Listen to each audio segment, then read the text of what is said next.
My friends, we are going live on the twitch.tv/the Xisuma, the place where the streaming happens, and once again we're on the Hermitcraft server. There are no surprises here, but oh wait, what's that? A surprise? New music? Who said that? Don't know who said that. Lucro, May School Curls, a Doom, 4Gil, all throwing bananas in the chat. Must have been one of them. Yeah, new old sorcery record came out, and I had to get on that source. Oh, he made a terrible joke again. He made a terrible joke again. Yeah, this album I've listened to like 2 or 3 times now. I would have liked to have listened to it more actually since it's been released. It kind of sounds like the best thing they've done yet by quite a stretch. Which is great, because everything they've done so far was amazing. But these songs are new to me. I always find the trajectory of how songs change the more you listen to them really interesting. Some music you just seem to get it straight away and you kind of know what it is, and other songs they like mature, and I don't know, this one feels very fantastical and interesting, and it kind of feels like it will get deeper the more I listen to it. So I'm super stoked to get into this record. And one day I'll be writing it about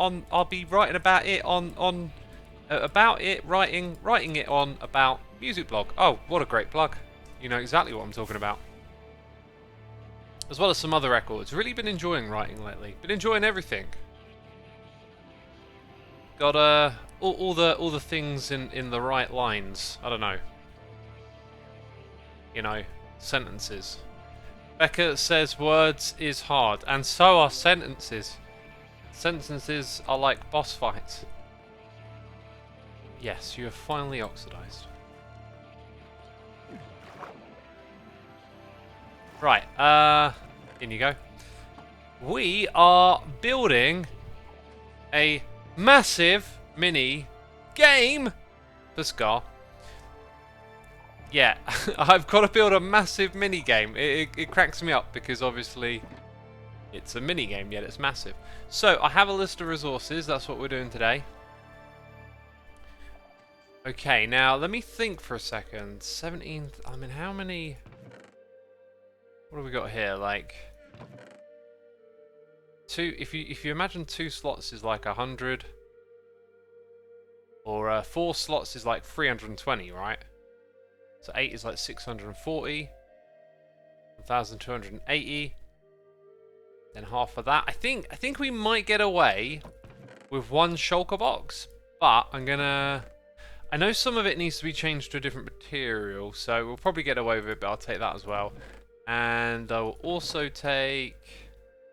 Do I not have like a... Oh, there it is, that. So we're going to need like an insane amount of those blocks. Then we're going to need an insane amount of bone blocks. In fact, by my calculations, I think 16 stacks of bone blocks. So let's do that next. Let's lay these down. These are for a project. And I had a bunch of bone blocks and I put them somewhere, and now I'm rattling my brain like, where did I put those? Let me think. Oh yeah, I went to the desert and picked up some of those. Where did I put those bone blocks? I feel like it should be obvious to me. I remember where I put them. Right, let's get those noises in the ear. Back on my screen. Lucaro1357, thank you for 46 months. And PuzzleFreck, thank you for 52. Greatly appreciated. Stinky Waffle is here subscribing. And Admirari is here for 10 months. Appreciate it. Very excited for the Hermitcraft charity stream, hoping for a certain SMP crossover. There will be surprises. Okay, things will happen on the charity stream. I don't know if you'll get exactly what you want, but you'll wait and see. It's Scar's event. He's the one to, you know, dish out the details. I don't know what's known, what's unknown. You know what I mean? Oops. Yeah, I'm gonna leave the box of sand back here. We don't need that today. But it's gonna be exciting what we're doing today. We're gonna do an absolute mega build and try and do it in one stream. How cool does that sound? When is the charity stream? Is the 23rd. That is the date to put in your calendar. I will be streaming beforehand to raid Scar and then participating in the event after. That is at least my plan.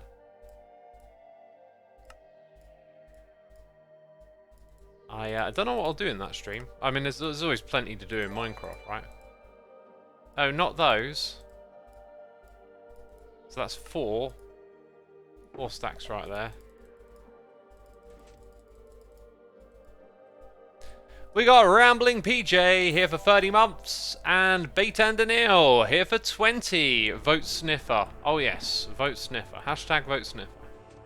X, will all the hermits be streaming or only the regulars, says Rusty the Paladin. I mean, that is for each hermit to determine for themselves if they stream or not. What I can tell you is currently there'll be a mix of some streaming and some not. I decided that I would turn up, participate, play, get involved, but I would not stream, but I would do like a pre-stream and then raid Scar. You know, so there's a little extra juice at the beginning.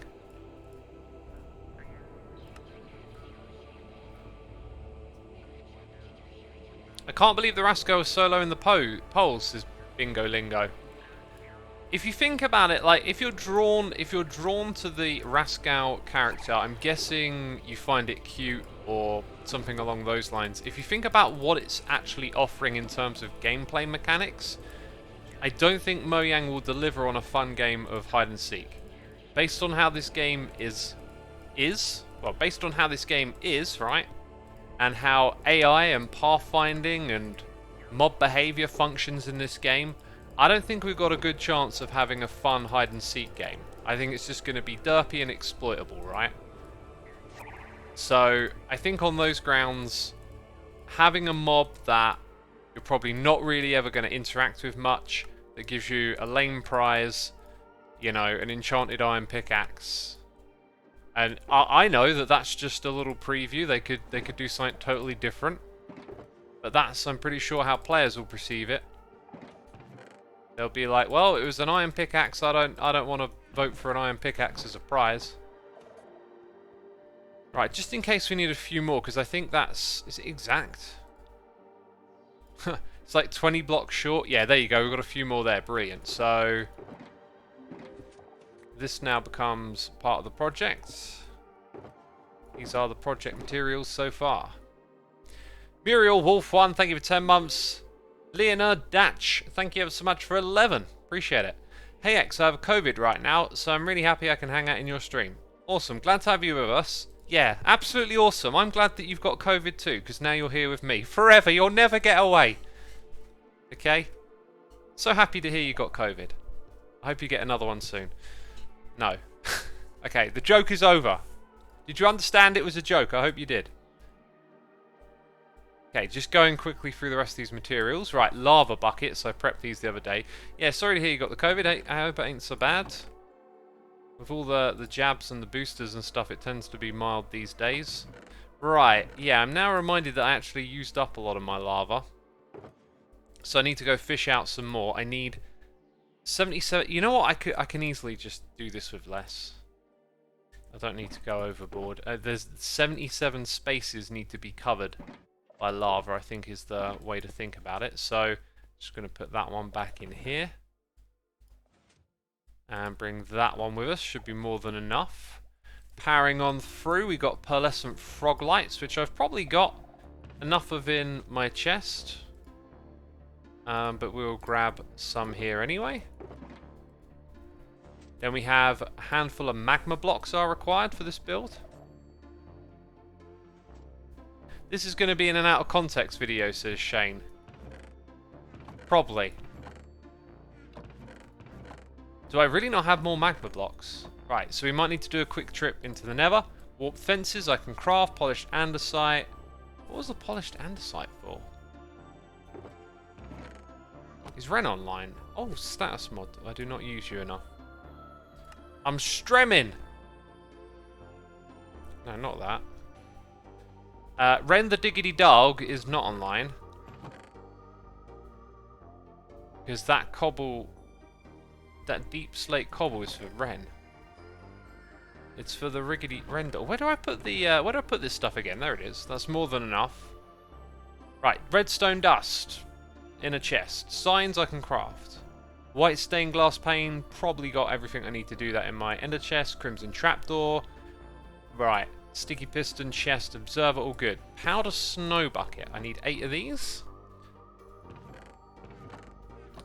They are somewhere over here. Wow. 1, 2, 3, 4, 5, 6, 7, 8.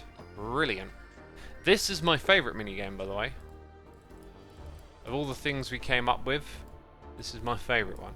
So, a little trip to the Nether for magma bricks, and then hey ho, let's go. Hey ho, let's go. Hey ho, let's go. I don't know the lyrics, da na na. I don't know the lyrics, da na na. Big creep bop.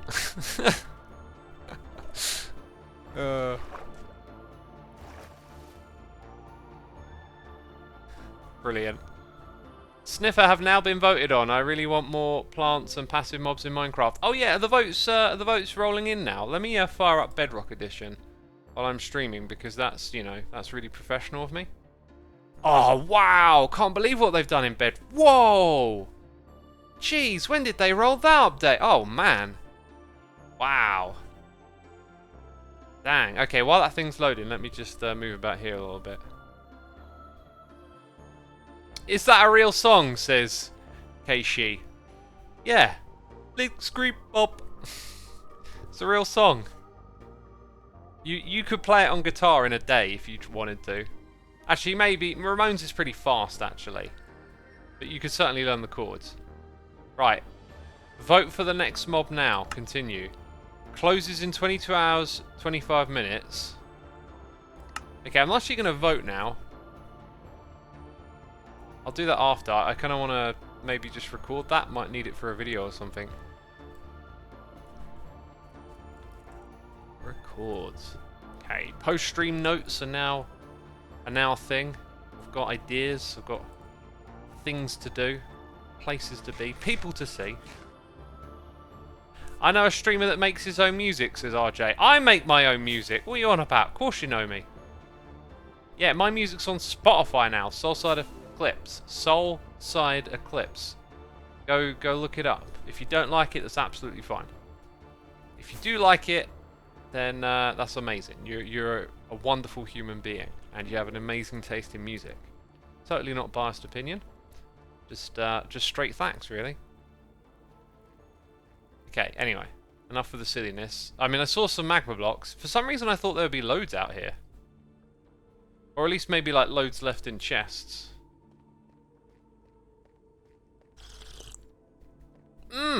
What is that sound? All facts, no printer. I heard that one before. Yeah, like, there's a couple of blocks there. Why am I thinking... There's like deposits of it, but it's not the basalt deltas really, is it? Where's the place to get magma blocks in this biome? Because I can pick up a few here, but it's going to be surrounded by lava each. Well, maybe not always. I mean, this is one of the places, but I think you get like big pockets of it somewhere else, don't you? Got to remember this stuff flows.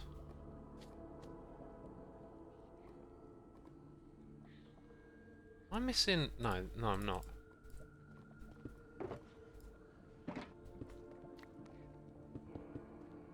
Sally Ann 123 83 months. Thank you so much for all you do. We've also got Wiggly Fox here for 32. Greatly appreciated. Hope you're enjoying the stream. Hope you've got COVID. That's our joke of the stream. Hope you got COVID and you're stuck inside, so you have to watch. It's a terrible joke, isn't it? I don't like the joke already. You know, like I'm trying to be like a real comedian. You know, you always throw back to the joke that you did earlier, but when that joke's terrible, well, it's not a good idea, really. Okay. Jack, you're supposed to be telling me where the magma blocks is. Can't you craft them, says Jurari Van. Yeah, what is it? Blaze powder, and I'm just going to craft some, because I've got plenty of blaze powder, plenty of slimes. Great. great suggestion. Why didn't you tell me that 5 minutes ago? God, I am so ungrateful.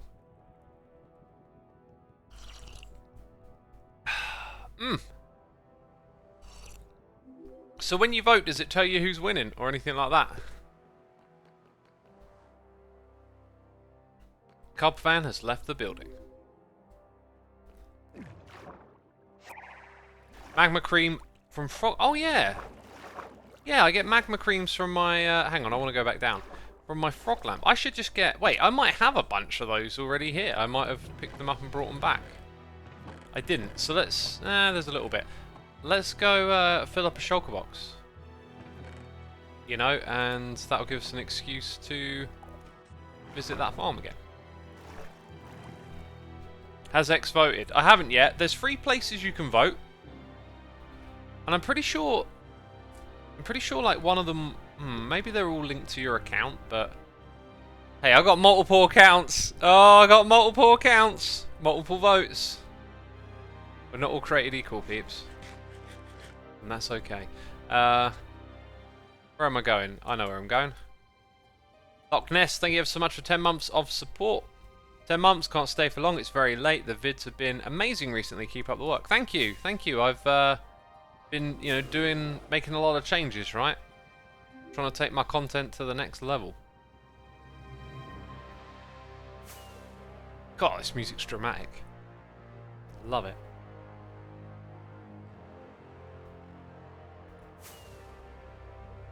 Alright, there we go. Farm looks to be good and dandy. And look, we've got loads of magma cream. Oh! Oh, it's another evil, creepy voice. Oh dear. I'm slightly terrified by its presence. Jeez. How do you talk so low? That's not a real voice. It's a demon voice, that's what it is. Speaking of demon voices, as you do, I was listening to the new Lorna Shore album today. First impression, not so good, honestly. Not so good. I'll see how the record evolves, but a lot of growling, a lot of pointless breakdowns, and like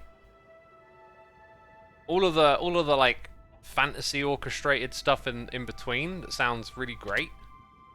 Just keeps getting broken up by these just monstrous breakdowns, and I don't know, it's not very exciting. Joel Kip says they're overhyped in my honest opinion.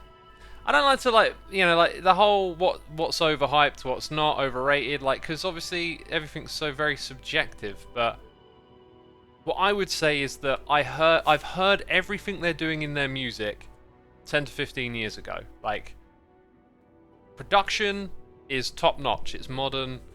That's where the cutting edge is. But the musical themes are very Dimmu Borgir, Abrahadabra. And the breakdowns are just like, you know, an extension of the filthiest deathcore from back when that all erupted. So to me, their music's kind of a bit, I don't know. Like, I like it, but it's not like crazy original. Now, if you're like, X, what are you doing? Like, someone's clearly playing over it. Ow, my knees. Cleo's clearly just playing over here, building an amazing game, and I'm coming and spoiling it. I'm getting you hyped. I'm getting you hyped for what's... Look at this. Cleo's doing redstone. Creating something amazing.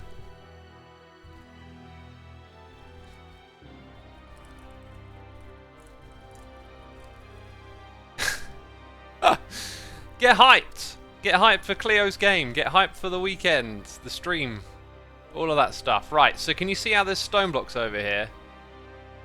There you go. Look, wasn't even much to spoil. Now you just got the appetizer. Right. This area over here, we're gonna clear out the trees and then we're gonna build. Carls of Doom says mini game. Exactly. We're all building massive mini games. Do you have a VOD channel, X? I do. Right, I've logged in with my camera account and I need to teleport to me, and then I need to do something else important. Alright, and then I need to relog.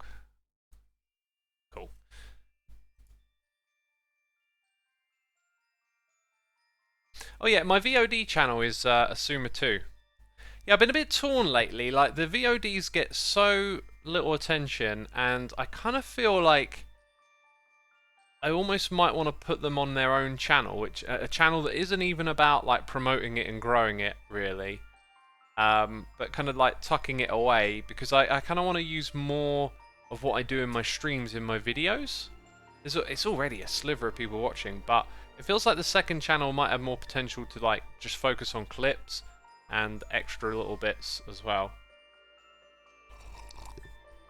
Bear says like an archive channel. Well, yeah, I guess you could say that. Like, the thing is, when I started the second channel and I put extra bits on there, I didn't have like a long-term plan of what I wanted to do. Like, I put guitar videos on there, whereas I should have maybe made a separate channel for that. Having lots of channels isn't exactly great, but if you've got a channel that sort of concisely does something well, that tends to be better.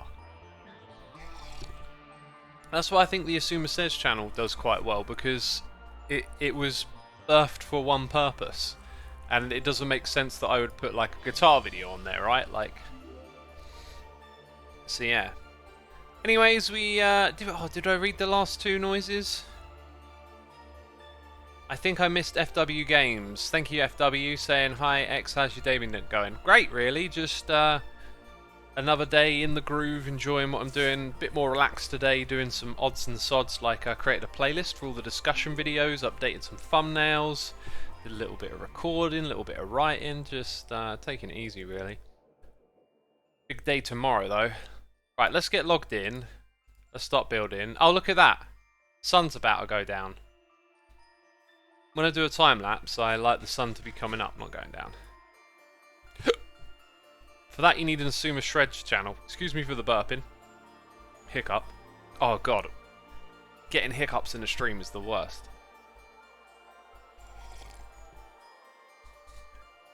Yeah, it'd be nice if YouTube had like a migrate video to another channel service, but I mean, I can think of so many reasons why that's probably a bad idea. And they'll probably never do it, right? Oh yeah, I didn't actually end up doing this, did I? So now that that's been done, we can sleep easy at night, obviously. Let's go put some things down over here, have ourselves a little work area. Let's relog the camera account.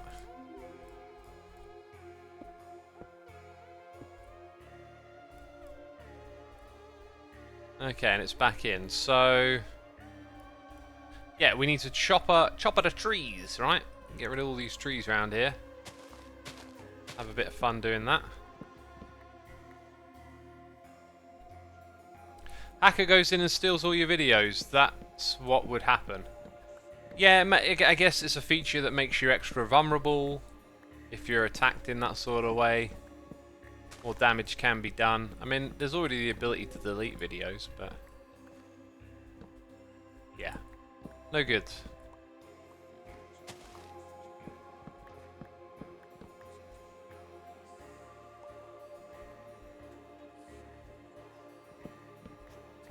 Hackers do be hacking. Oh, they be hacking, alright. Hacking this, hacking that. Hacking a tree. Not Minecraft related, but the Forza Horizon series had its 10-year anniversary yesterday, says Speed. Oh. Thank you, Speed. I can sleep at night now. Gosh. Gosh, it was just yesterday. I was like, I love Minecraft. I've never told anyone, but I also, you know, I'm a absolute fanatic of the Forza Horizon series, and that I've been having anxious nights thinking that I might have forgotten about its 10th anniversary. Okay, that was terrible. If it's never clear, when I make my awful, terrible jokes, I am the punchline, not you. But yeah, it was a little bit out of place, I'll give you that.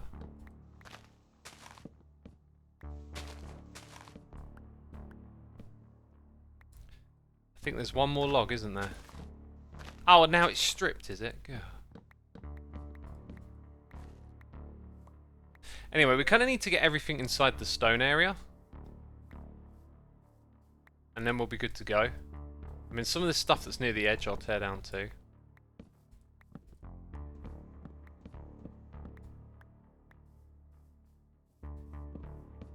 Do you like roller coasters? I do. You know, they've always fascinated me. Played that Roller Coaster Tycoon game as a kid. Just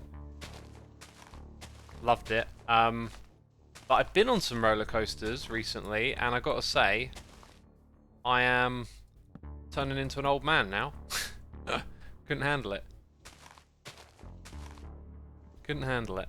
It's been something I wanted to do for years. Like, at some point, the plan is to, like, go to America again, and that'll involve going to some theme parks. And now I'm kind of like, I don't think I'm going to be able to enjoy these roller coasters like I did when I was a kid. I went to America when I was a kid, and we went at an unusual time, and my nan had her disability card with her, so we never queued for rides. We always got shuffled to the front. And there was one park that we were at where we were like there at the end of the day, and we basically just stayed on the roller coaster because there was no one queuing for it, and we went like 3 times in a row and absolutely loved it. And like I couldn't do that. I couldn't even do one these days. I mean, maybe I could do the one. Have you been to Alton Towers? Yeah, I think I've been the once. Just the once to Alton Towers.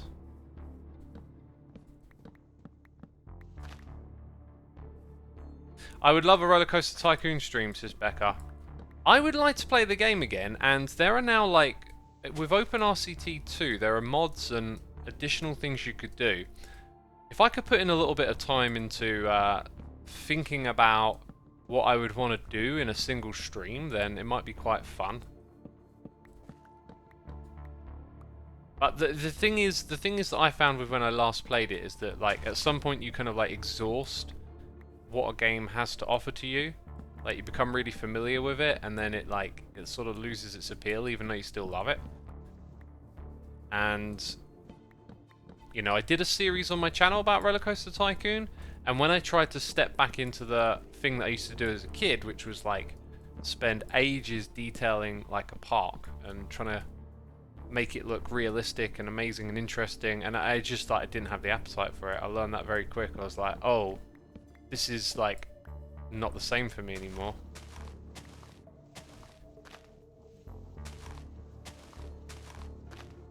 I haven't played or watched anyone playing it ever, says Dario. Well, there's a scene of YouTubers that still play the game and do really cool stuff with it. They do this thing with, like, ghost tracks now, with essentially creating, like, moving ride pieces on invisible tracks, and you can do all kinds of really cool things with it.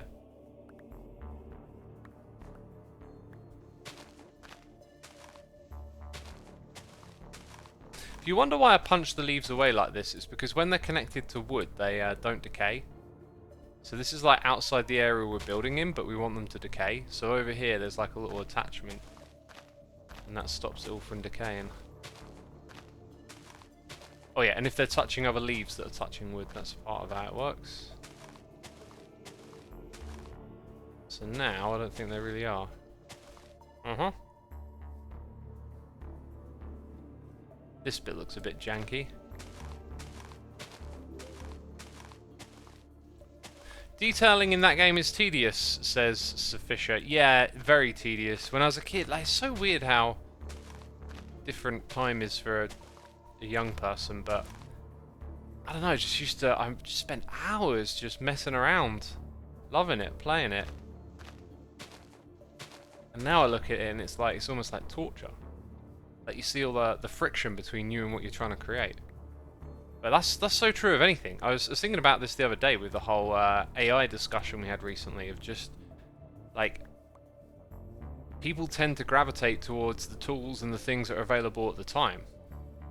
So if you want to be creative and express yourself, you're probably not going to go looking for mediums of the past, like trying to get a VHS recorder, or I know there's, like, a bit of nostalgia in creativity where people make videos with classic over-shoulder camcorders and stuff, but, like, in general, you don't sort of seek out older technologies to create things. Like, if you wanted to write a novel, in this day and age, you're probably going to do it on a laptop and not on a typewriter.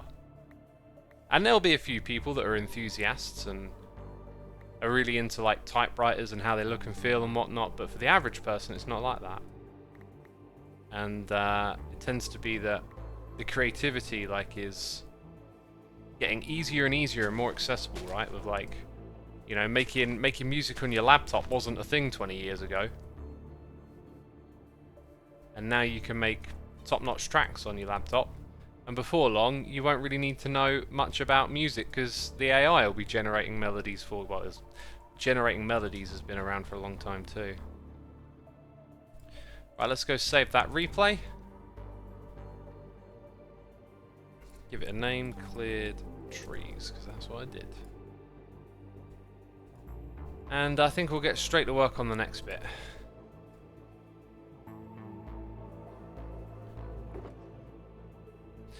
I should have... Wasn't I going to bring like one extra? Because I knew I'd make some junk, right, along the way, so... Got to put the junk somewhere. I think I'll eat up some of these apples. I used to do this thing in previous seasons of Hermitcraft where, like, every time I'd get an apple, I'd put it in a chest, and I'd never eat them. And then at the end of the season, like, if you find a chest in my base of apples, those are like the ones I collected throughout the season. Oh my god, what is that? That is the minigame, peeps. This is the minigame that I'm building. Alright. I don't know if I'm going to explain it. I think I'm just going to build it, right?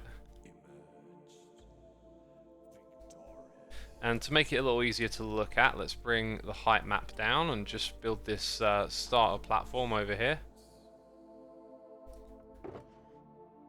For that, we're going to need more than what's in here. I need some redstone, some additional stone bricks, I think. Some of that stuff, some of this. Then we need these blocks. Like that. And go, start building. I think I'm going to need some scaffolding. Cybot says jump and run race. Not quite, not quite.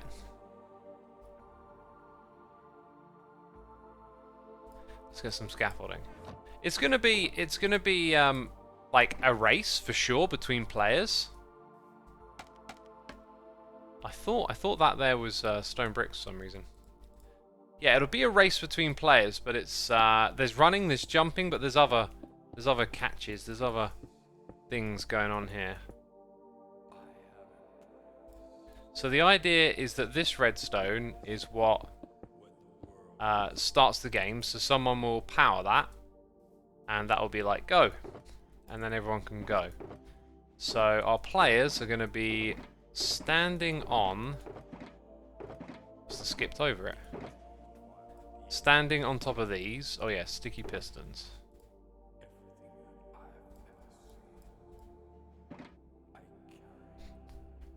Karasai says the line between artistic creation and consumer creation seems to be getting more and more defined with the growth of AI. And Gerard Adler says, does playing this much Minecraft turn part of it into chores, cutting down trees or mowing the lawn? Parts of it do. But it tends to be, I think, just the repetitive parts of the game become a friction between you and your creativity. It's still the place where you want to go, you know, build, create, express, play with your friends, like... It is, you know, all this talk of the metaverse. The Minecraft is like the actual existing metaverse in a way. Like, you know, we've got a community of people here playing and building together. That is almost like a simulation of real life, is it not? Let's go some blocks around like this. In fact, when it comes to placing these and like having them all consistent, I just know it's going to fall apart quick, so I'm not going to worry about it too much. Like, we'll just place them and move on, kind of thing.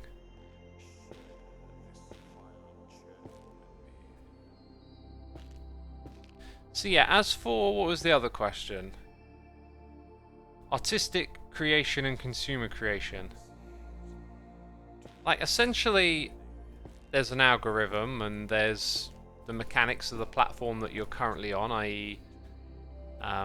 YouTube, but there's always been platforms and mechanics that influence what goes where, and if you're a creative, you're always playing a game between what you want to do and how you present it in order for it to succeed. The tweets I made earlier were sort of asking the question if YouTube exacerbates that or not, which I think it does on some fronts and doesn't on others, really.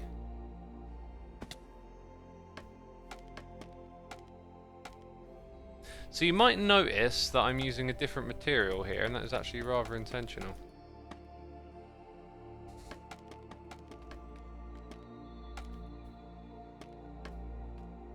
Okay, so what we're going to do then is aim like this. See, I want to place them so they all sort of face in the same direction, is the idea.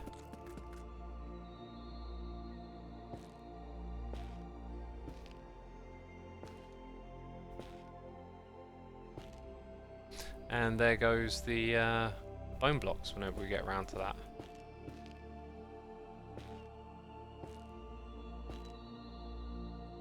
Right, I got some stone, good for that. So I think we're going to need some there.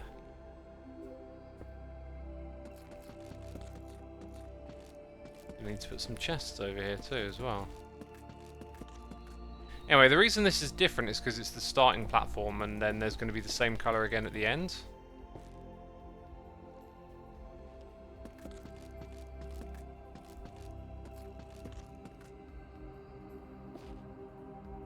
Ooh. Oh, I love this bit of the song. Flower Child says 420 derp coins. Blaze it! Oh, the derp coin.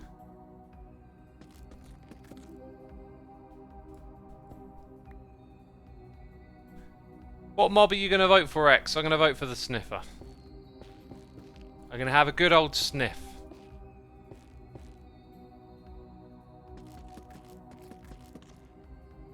Wait, is that actually... It's actually the wrong block.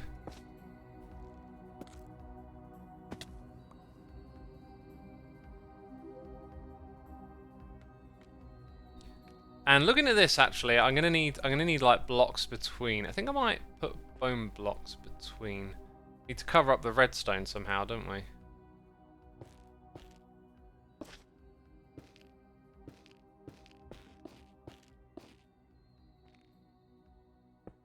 Guess I can then start placing that way.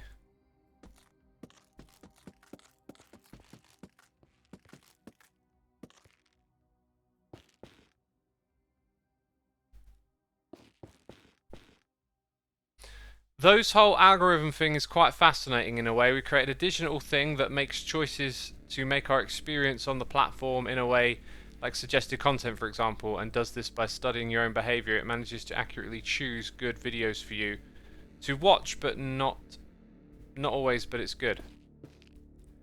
I think the issue is that it's a form of curation, and curation has always existed, but now the question is, well, how does this stuff work? And if you ask someone who works on it, like, they can tell you conceptually how it works, but they can't tell you what it's actually doing. They can't tell you the thought process or something like that, which causes a lot of concern and conversation around what these algorithms are doing, because they're shaping the world, especially if you look at, you know, news, for example, and people being informed and what information is accessible. Like, are these promoting the things that are for our best interests?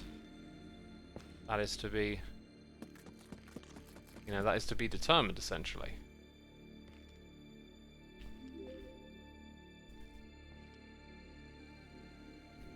Right, so I feel like I want to have some bone blocks on me next.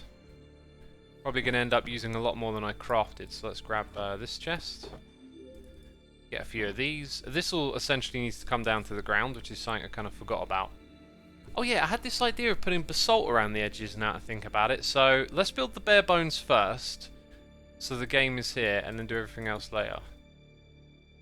Ooh, I love this song. Haven't heard this one in a while, it feels like.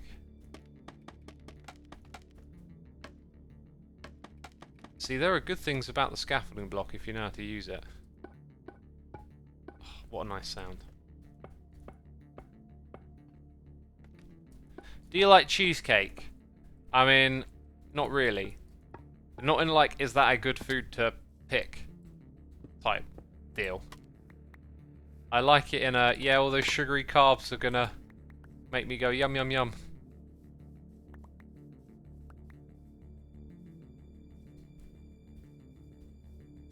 Right, I need to punch away this.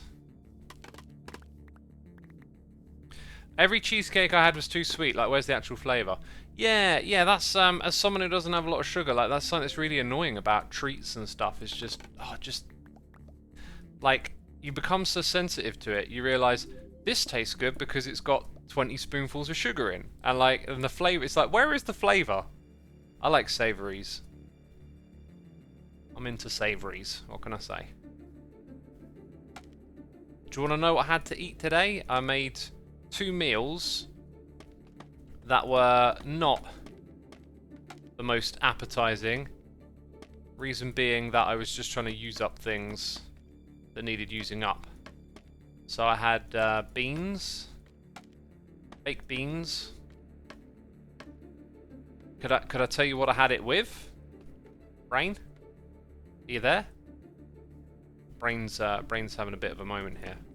Had it with eggs, corn on the cob, some chips. So just using some bits and bobs up, really. Oh yeah, there's that needs to go in the middle. We'll do that next. And then had a little like nut bar, like, don't know how to describe it, like a little snack bar made out of nuts, some watermelon, and some dark chocolate. That was like dessert. What did I make earlier in the day? I had some green beans that I chopped up, and I put them in the pan with some onions, and then I mixed in some rice, some seasoning. God, I really can't remember. I think I put an egg in there. Had some eggs with my beans as well. I don't know. Wasn't a particularly interesting day of eating.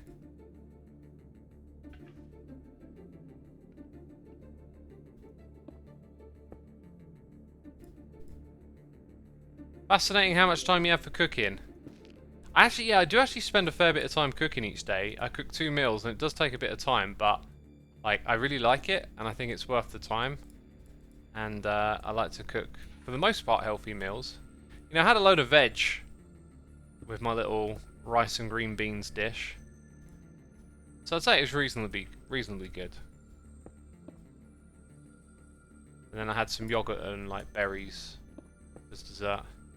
So you cook without a recipe. Today I was pretty much just like winging everything, just using stuff up, right?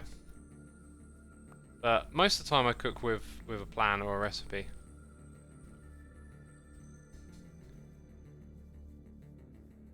Do you use the custom model data for the custom hats and cookies and things? I do. And I've been working on a video that's sort of about that and a few other things that will come out soon. I've been big into foreign and uncommon fruits lately, which is real nice. I had a chamoya yesterday. I've not had that. I don't think I've had that before.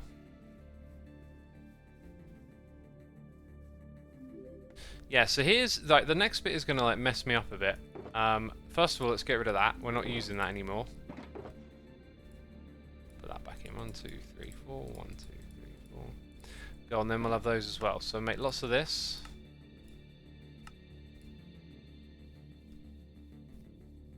Then we come up here and we start to build it. So I'm gonna use the layers a bit more, I think, to my advantage here.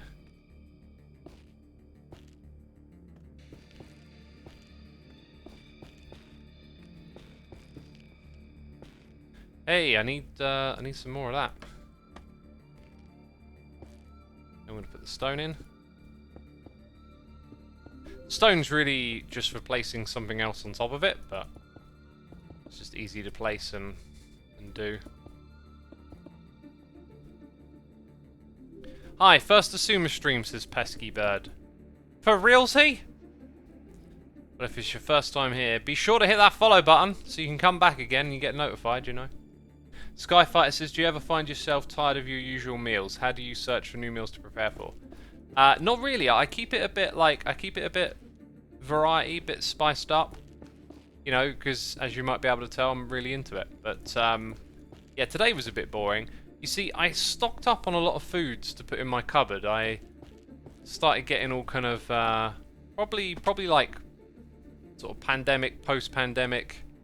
You know, there's all these worries in the world all the time, and every now and then I turn my attention a little bit to I don't know, Survivor Man sort of thinking, like, what happens if the lights go out and the power don't come back on, kind of stuff, right? Like, I recently brought myself a hand crank energy generator thing, so if all the power did go out, I can get power to USB with a hand crank. It just seemed like such a smart little thing to have in the house, and I also brought a flint and steel for starting fires. And it just felt to me like there's small little things like that you could have that last, you know, for a long time, that are probably just worth having around just in case. But like stocking up on food probably wasn't like the best thing, because now I've got like loads of like bags of oats and this thing and that thing, and they're all sort of like needing to be used up. And what I'm trying to do in my diet at the moment is pivot into having way more fresh fruit and veg. Like, I do calorie counting, right? But I kind of want to get away from it a little bit. And I want to be more like... how can I say? I want to be a bit more like loose. So it's like, I'll have a set amount of calories that I gotta eat, right? But then I'll also just chuck fruit and veg that's lying around, so I have extra of these things. Like, I want to put more vegetables into my diet, so these things will just be lying around. I won't calorie count them because, you know, most veg are pretty low on that front anyway. So it'll be like just trying to do less of the counting stuff and have more like vegetables and whatnot. And so if I'm going to do that, it kind of means like I kind of need to get through some more of this stuff that's just sitting around in my cupboard first, otherwise I won't end up eating it. So yeah, today I was like trying to use some of it up, and I've got like loads of cans of soup, which I actually really like soup. And then I got loads of cans of beans, and beans are alright, but like canned beans ain't the best thing if you can have a bunch of fresh fruit and veg, right? So also, buying fruit at the store, I don't have bananas a lot, right? I've got 3 massive bananas for 70p, and yet, like, what's this other stuff I'm eating? Like, I like raspberries and blueberries. If you buy them fresh from the shop, they're like £2 for a little tray. I was looking at it, I was like, this don't add up. Like, this is way more expensive. Bananas are super cheap.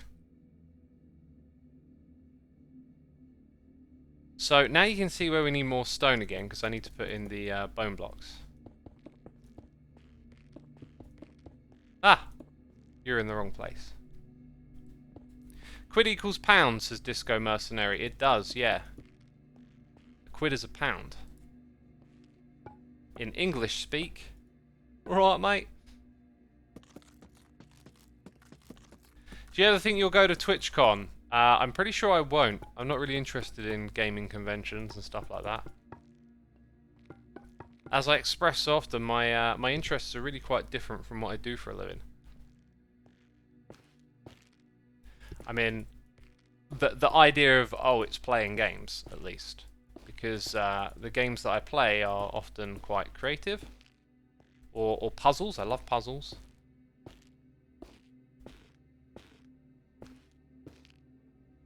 Oh, these sounds are like kind of squelchy. And I feel like I'm just going to get sick of them after a while. Stop squelching at me. You dang squelchy wet wood. Bananas are green on the store for 3 weeks and will go black in 2 days, says Skyfire. The ones that I brought were quite greenish, and I had them in the house for like 2 days before I started eating them, and I thought I'd have one a day. So the last one's tomorrow, and it's perfect ripeness. I tend to like my bananas a little riper than most. I think people tend to like it when the black spots are on. I like it before the black spots are on. Wet wood, says Sunny Zero. Yeah, that squelchy noise. It's like if you look at the texture of it, it's almost like the veins are a little wet and they're squelchy. You place them. Have you done programming? I mean, very, very vague brief encounters with actual programming, you know, copy and pasting HTML. I really do like the idea of programming and what it's all about, but I've got nothing that I really want to achieve by programming, and my brain isn't very good at learning that sort of thing. I'm supposed to have a whole bunch of stone somewhere here.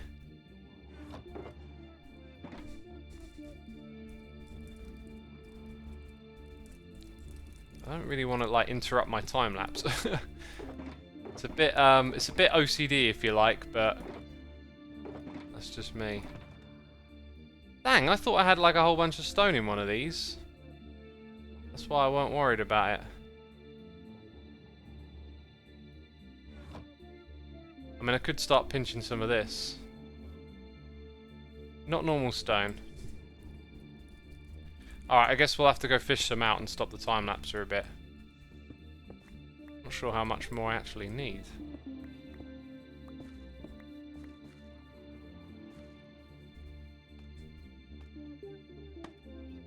Where did we get to? About here? Oh, I needed 3 more. That's good.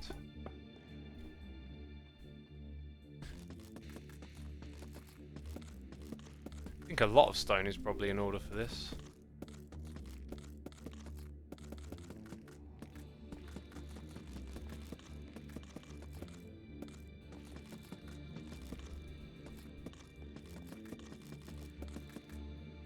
Right, I think that'll do. Sun's about to go down. And we need to shoot off to the base. Grab me a slice of that giga pie, said no one. Said my imaginary Ren Dog jingle. Okay.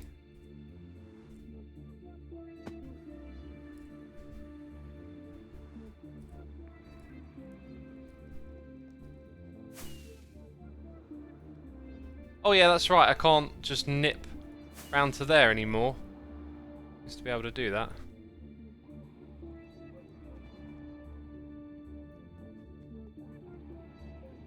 In my house, they start maturing super fast. I believe it's due to temperature changes and humidity. I like them when they're starting to change light yellow. Yeah, that could probably be a factor. Yeah, that's probably when I like them, when the green disappears, but before the black spots come along.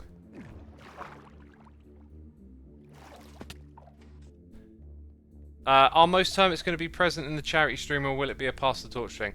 No, it'll be a big one thing event, but you should really go to Scar for all the info on this, because he's the one in the know. I don't know like what he's communicating and whatnot. Oh yeah, we came here for the thing I need is just up here, really. Lil Spagbol says, nope, I have way too much sugar in my diet, as it's curls of doom. I have sugar in coffee and on Weetabix. I would highly recommend, look, like no one wants to be told what to do, right? I would highly recommend educating yourself on what sugar does to your body. Plenty of info you can find about it out online, and you know, you don't have to like quit it all in one day, but the benefits of bringing down the amount of sugar in your diet is not to be understated once you learn what it does to your body. I mean, it ages you faster, messes with your energy levels, there's all sorts of negatives that come along with it.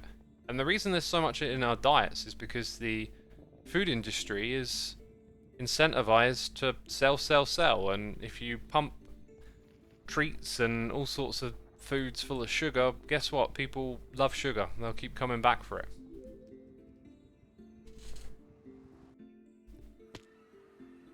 Chat, time to hydrate. I can hydrate. I've got some water right here.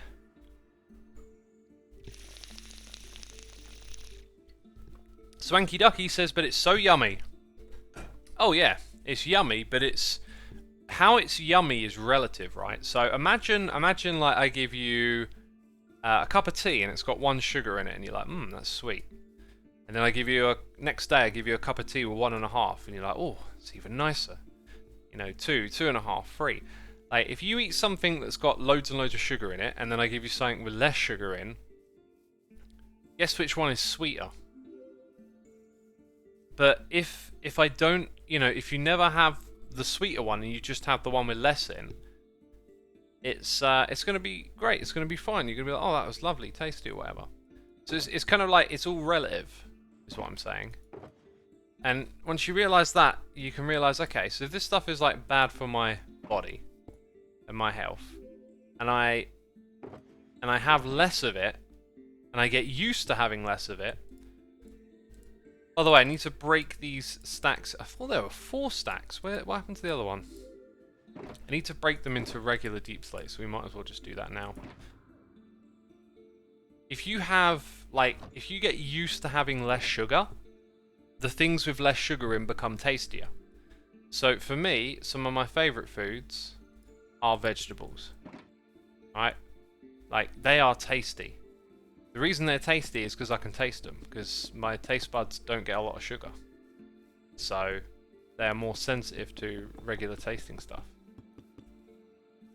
I managed to enjoy tea without sugar or honey and less hiking. It makes tea aroma more pronounced.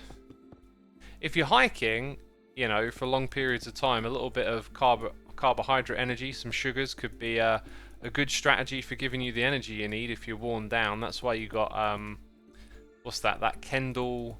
What's it called? Kendall something?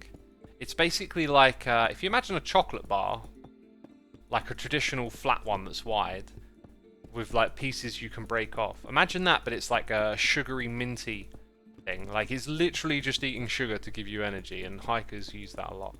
Kendall mint cake. There you go. Mint cake. So yeah, like imagine eating, I don't know, a bunch of sugary cereal or something, and then having an apple after it. You're probably like, oh, that apple's yucky. For me, it's like I eat a bowl of vegetables and rice and stuff, and then I have an apple after, and the apple is just like, whoa, just kaboom, sweetness. Because most of what I eat doesn't have that, and then when I have fruit, it's like a crazy amount of sweetness, because I'm quite sensitive to it. Sugar is addictive and one must reduce it gradually, I believe. I struggle with this bit myself, but it's a goal. I feel I would be able to enjoy other food better. Absolutely you would. And yeah, doing it a little bit at a time is a great way to do it, you know? Just slowly, over time, reduce, get used to having a bit less in each time. And then maybe at some point you'll have that moment like I did where it was like, hang on a minute, like, this really works, so I'm going to go all in. Because I can hit a point like where, you know, I still have dessert. At like Sunday lunch, I'd be a sucker for dessert. But then it kind of hit me, it's like, you know, I have dessert and then other stuff just doesn't taste as good. So I stopped having dessert and other things started to taste better. How long have you been living healthy, says Gerard Adler. It's like a journey I've been on for about 15 years now. It started slow and then certain things kind of like ramped it up here and there, whereas like now the way I live is probably a bit too I don't know, like militant maybe for some people, you know. No added sugars, don't have desserts. But actually, you know, I actually love it, like, because it makes everything else really nice, like a big tasty bowl of vegetables. Dang, that'll do me. If I then go and have pudding after, it leaves you with that kind of like sugary moreness. I do actually, you know what, I use a little bit of sugar in a way. I need to look at the contents. I have this hot chocolate. Love hot chocolate. And every, like, maybe like once a week, I'll have a big cup of hot chocolate. And I don't know if it's made with like how much sugar's in it or sweetener or whatever, but it absolutely satisfies me when I'm done consuming it, which is really different from having other sugary things. Like usually, if you give me a bowl of dessert after I don't feel satisfied, I feel like, oh, I want to eat. But whenever I have this big mug of chocolate, it's just hot chocolate. It's not a lot of calories either. It's like a little sachet. Just put it in, mix it up, enjoy.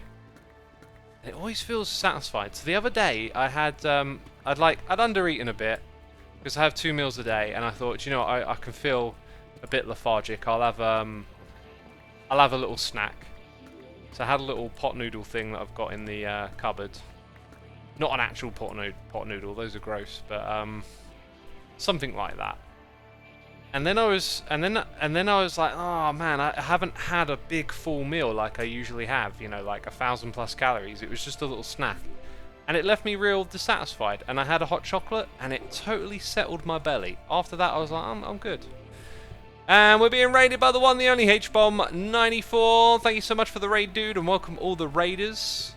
If you would like to know what we are up to over here, we are building a massive mini-game. We're building a massive mini-game. I need to switch to standing, peeps. It's been 1 hour. So that's enough sitting down for me. I'm going to stand for the next bit. Try Hotel chocolate sachets. They're divine, says the Grumpy Bunny. Yeah, I could... actually, you know, I don't know what those are, but I've tried other hot chocolates. You can get sachets at the store. You can get Malteser, Galaxy, all these other flavours. And none of them hit like the options one. I have the option Belgian chocolate, and it just every time it really satisfies any craving for food. I don't know what it is. Maybe it's got like a artificial sweetener in it that just sort of interacts with me in a particular way. That anyway, it's like my cure-all. Like I tend to have one after I have a massive curry, like because then I'll just be all bloated and feeling all woozy from all the food, and then I have one of those, and I'm just like, now I'm settled. So yeah, not only do we need loads of this, we need some of that stone, we need the bone blocks. Yeah, and then we need more of that. I think I'll actually come do the cobbled. Yeah, we'll do those a little bit later. We'll focus on what we're doing right now. I'm pretty sure this is not going to be done by the end of the stream. So I might continue this on the weekend at some point. But yes, welcome all the raiders. Actus, thank you for 2 months of support. Curls, thank you for gifting a sub to H-Bomb. Greatly appreciate you doing that. Thank you again, H-Bomb. Already saying thanks in the chat. We always appreciate the gifting of the subs. You know how we roll. Let's have a look-see-loo. A look-see-loo? What do you do? Yeah, we need to eat up these apples too.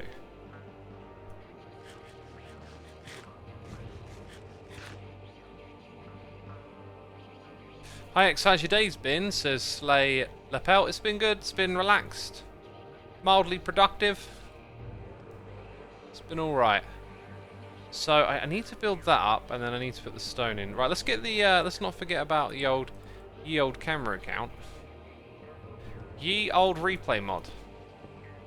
Speaking of mods, someone made the inventory mod equivalent of the solution I proposed in the video that I made. Oh yeah, I also put out a short with some extras today, but the shorts thing, I don't think it's really going to perform. I've had some ideas for like putting out some shorts content on my channel, but what I've noticed is there's like a bit of like a gold rush at the moment. Ever since they announced the creator fund and the split, like the amount of shorts content on my feed has just boomed, and I don't really feel like I make much that fits that mold. So on occasion I figured, you know, let's try some experiments and whatnot with it, but it's a very competitive field now, and it just feels to me like it's not like, if you don't have something to say in that type of space, then probably like not much reason to do it. So when it comes to my main channel, you might see a few experiments from me, but they just don't do much. Shorts are good, but also clog up my subscription page, is Pesky Bird. Yeah, I've seen that too. I've just like noticed it's gone from like, I don't know, 90+% videos to like 50-50 all of a sudden. I imagine it'll calm down after a while. Once people see how little revenue it earns, they'll probably give up on it. Which might be in a month. I don't know when people are going to start seeing those numbers. But I've got some shorts with revenue numbers next to them, and it is absolute garbage. So I don't know if that will change, but I think people might become rather discouraged at a certain point. When X says mildly productive, it normally means he did more in the day than most of us in 3. Yeah, I mean, you gotta remember, like, what I do is different from what most people do anyway, right? Is anyone sleeping? There you go. So, like, if you go to work and do a bunch of stuff, like, you probably don't think of all these different things you're doing as being productive, but because my work involves me creating and having to do this, having to do that, like, productivity is sort of the name of the game sometimes. And, you know, I'm also someone who likes to create, so you visibly see the things that I do. Because they are creative and shared.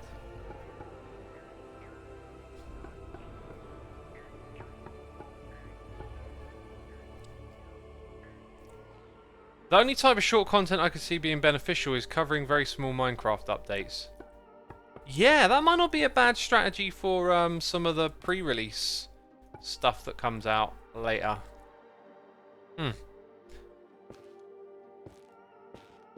Yeah, I was speaking of like my second channel earlier as well. Like, there was a lot of content related to updates that I always used to think like this isn't like worthy of a proper video, but I didn't think in terms of like my channel communicates updates. And since I've migrated that stuff to the main channel, it's just been such a like, why did I not just make these videos on the main channel? I don't know. So like I've got like a bunch of split content where there's like some update stuff over on that channel and yeah, I don't know, like YouTube has this thing of like putting numbers in front of you all the time. Views, sub counts, performance, retention, and you can get a little too sucked into just focusing on what those are and being like, how do I increase them or whatever. And sometimes it's good to just remember like, oh, did I enjoy making this video? You know? Maybe that's the better metric.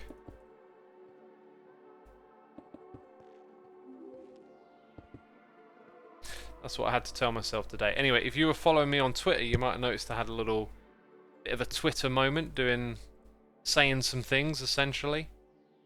That was me having a moment where I was like, oh, I've like shifted gears and I'm not thinking about what I'm doing for the right reason. Like I was working on a project I'm passionate about, I was thinking about it as like, I have to get views or whatever and what thumbnail will be the best for this. And it's like, why don't I make the thumbnail I want to make?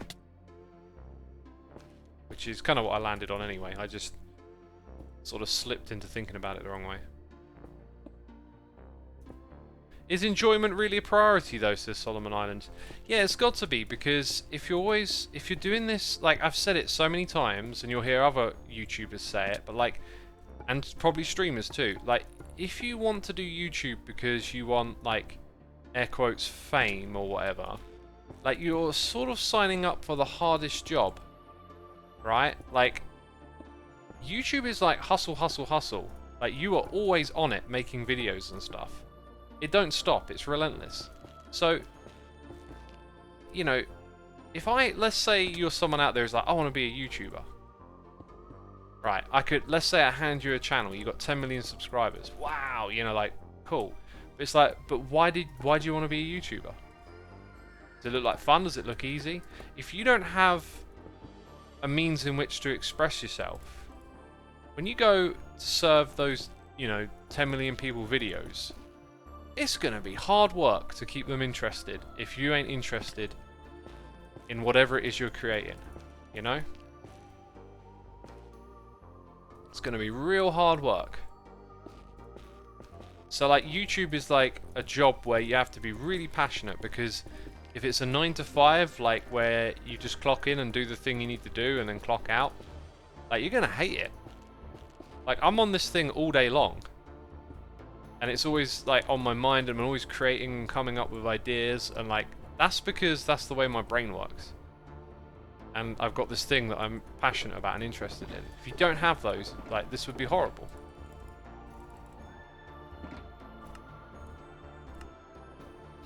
Right, let's get back up there. Focusing on the numbers leads to burnout, says Pesky. It's really the relationship you have with numbers that leads to burnout. Some people will be more analytical. Like Mr. Beast, I think, is probably a good example of how, like, his fascination with trying to essentially win YouTube as if it were a game, like, that's sort of a case of the numbers are like the game for that guy. Obviously, he loves doing the content he creates and whatnot, but his like motivation and obsession is about succeeding on YouTube. And so his relationship with the numbers and stuff will sort of coexist with that reality, I guess. For me, you know, everyone likes seeing good numbers and stuff, but having done this for so long, it's, for me now, like, the relationship with the numbers is like, does this make sense in terms of, like, I'm doing the things that I know are good practice on YouTube, right? Like, if I see things start to decline, then it's like, oh, I need to maybe change something here and think about that. But I'm not like chasing the numbers. I'm just trying to enjoy what I'm doing. Lizard of Oz says YouTube has already been won. You won't get to that these days. Do you mean for me, Lizard? Also, I need to chat with you after the stream, my dude, if you're able to take a call. I got much to say. The pressure can be hard on some YouTubers, and it's really nice when creators are genuinely happy with the content they create, says Pesky Bird. Absolutely, yeah, the pressure. The pressure, though, like, this is so true of so many things. It's not the thing itself. It's not like, oh, the problem is the algorithm. It's always the relationship between the two things. So it's always going to be like the creator and their relationship to whatever statistics are put in front of them. And it's something you, as a creator, you've got to learn to handle and deal with. Lizard is in trouble, says the Jester. Not at all, not at all. Not in the slightest. In fact, Lizard has been editing videos with me, and I am really chuffed with what Lizard is doing. You know, it was a weird thing to do. I feel like I really want to, I don't know, create a space for talking about the meta of running my channel at the moment, because it's involving more and more people all the time. But yeah, with Lizard, I reached out to another YouTuber who was making really good videos, and I was like, "Do you want to make videos for me?" And that was potentially like a weird thing to do at one point in time in my mind. But if someone wants to do that and be a part of what I'm doing, then let's make it happen. Having helping hands is like going to enable me to like do more of what I want to do, etc., and go to different levels with it. And yeah, just I think it's like super interesting to think about what YouTube is now and imagine going back in the past. Like Mr. Beast, for example, is an example of a creator that thinks at scale, right? That thinks way bigger than other creators, because for the longest time every YouTuber was like an individual, and the idea of having teams and editors and stuff was just almost absurd. And I think, like, what if I could go back in a little time machine and do all this YouTube thing again? Like, I would be making like a team and all of that stuff like ages ago, like years ago. I'd start it like almost from the beginning. It'd be like you could have a totally different strategy, just knowing what all of this is going to become. Linus Tech Tip has 80+ employees to make the YouTube video. Wow. 80. You see, that to me, 80 would suggest to me that maybe it's more than just the YouTube videos. I imagine maybe there's a lot of communication with companies and businesses and stuff, but like that alone to me sounds like a bigger operation than a YouTube channel. But you know, I don't know. That's just me like saying that's my reaction to it. That could be like an ignorant reaction, right? That's ignorant. Linus Tech Tips is not just videos. There you go. And like apparently it's five channels, a whole media company. Yeah, it's a much bigger thing. The people I was working for had 5 to 6 video editors who were on a Kickstarter contracts as Bear.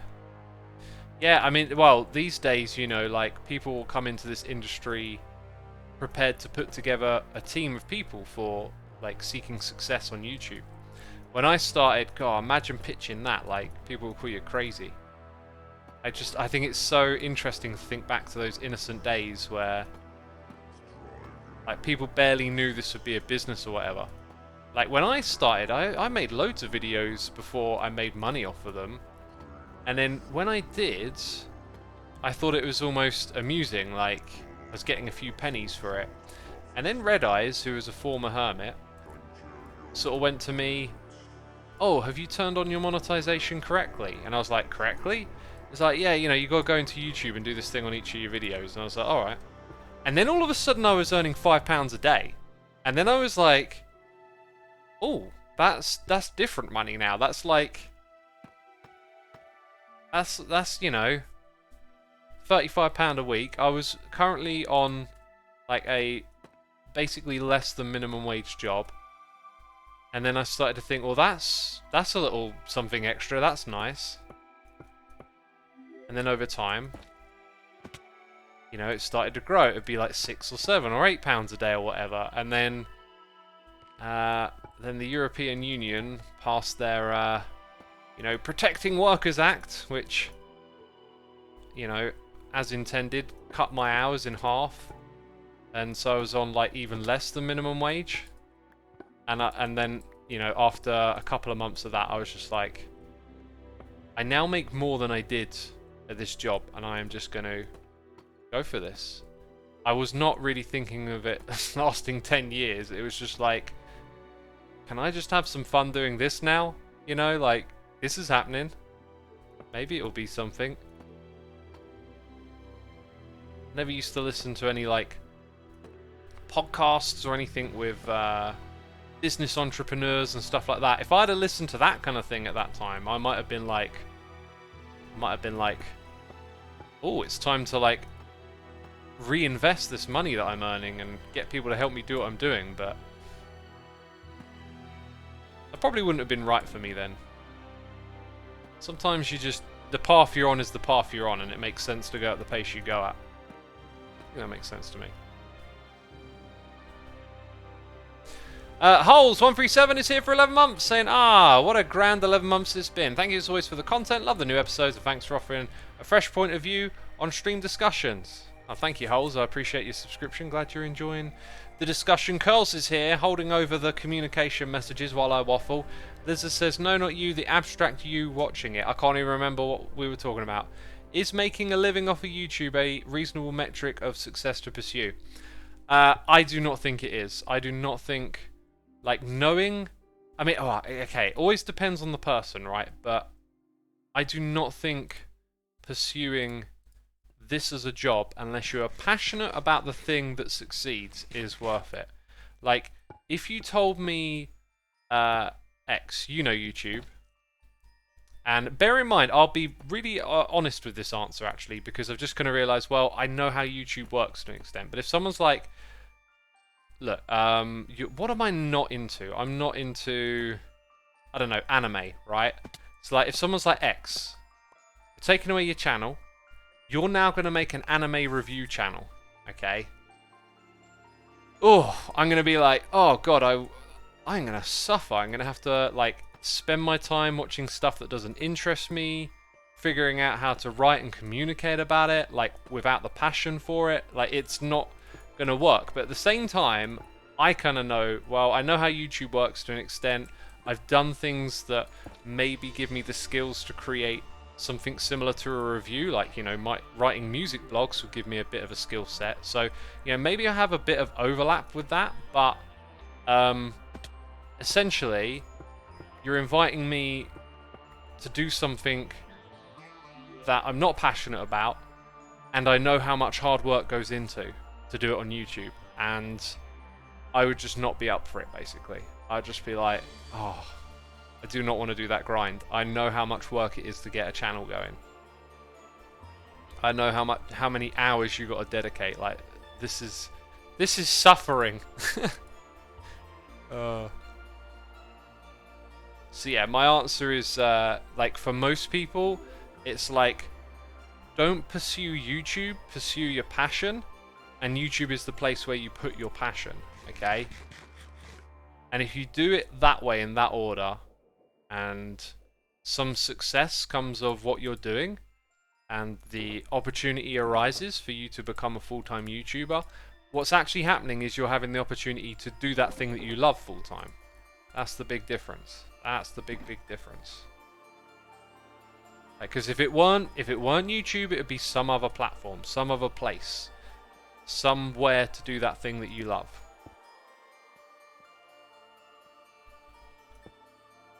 If YouTube takes your channel away, my publisher will offer you a job to do educational videos. That might be a pursuit. Like, I am very interested in edutainment and talky type of content and ideas, and you know. But hopefully I don't lose my YouTube channel. I would watch X do edutainment videos, says Lil Spagbolt. Then be sure to subscribe to my Xisuma Says video. That is the place where the edutainment will arrive. Some of the edutainment has already been created, but just, you know, not to be released just yet. Still got moving parts to be put together and things to be built out. Makes notes, says Lil Spagbowl. Good on ya. Make that note. Go subscribe. What are we doing here? Oh yeah, so it's under those blocks that I need. Huh. Break that first. So as you can see, like, I've got a whole bunch of these bone blocks that also want to be placed in rotation.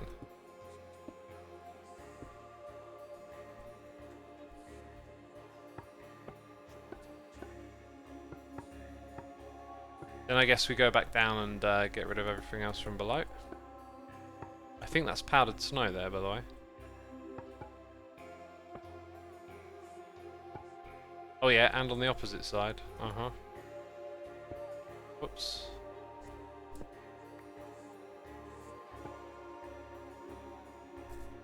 Oh, after the stream, the new AI waffle video will be released. So if you're interested in artificial intelligence and how it may or may not replace jobs, there is a video coming out on the Xisuma channel. Xisuma Says channel. What was that? Someone's left their mic on.